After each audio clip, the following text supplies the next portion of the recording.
اهمیت غربالگری تیروئید از اونجا مشخص میشه که هورمون تیروئید نقش بسیار مهمی در رشد مغز نوزادان و تکامل بعدی اونها داره و به همین خاطر بسیار مهمه که هر گونه کمکاری غده تیروئید رو به موقع و قبل از اون که عوارض و عواقب غیرقابل جبرانی بر جای بگذاره شناسایی کنیم و اقدام به درمانش کنیم و به همین دلیله که غربالگری تیروئید جزو برنامه غربالگری کشوری هست.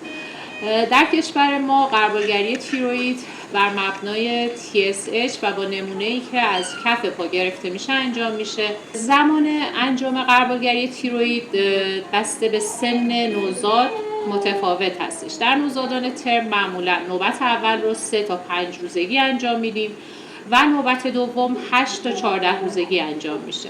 نوبت اول در مورد نوزادان زیر 37 هفته هم 3 تا 5 روزگی هست. 8 تا 14 روزگی برای نوبت دوم اقدام میکنیم.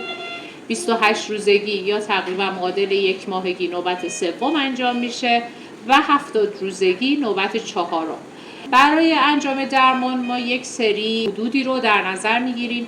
اگه TSHی که توی نمونه های غربالگری به ما گزارش میشه زیر عدد 5 باشه که خب اون رو نرمال تلقی میکنیم.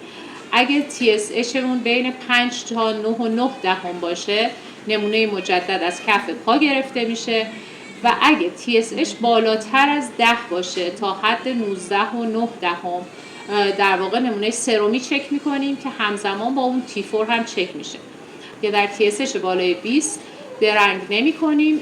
در کنار اقدامات تشخیصی که انجام میدیم چک کردن نمونه سرومی T4 و TSH درمان رو هم با لووتیروکسین شروع میکنیم تا در واقع با رشد و تکامل مغزی نوزاد تداخلی ایجاد نشه. با توجه به اهمیت غربالگری برای شناخت زودرس بیماری‌ها در برنامه غربالگری کشوری علاوه بر کمکاری تیروئید و مشکلات تیروئید از نظر فنیلکتونوری و کمبود G6PD که در عوام به عنوان فابیسم شناخته میشه هم بررسی میشن، ولی این بررسی در مورد این دوتا بیماری صرفاً در نوبت اول غربالگری از نمونه کف پا انجام میشه.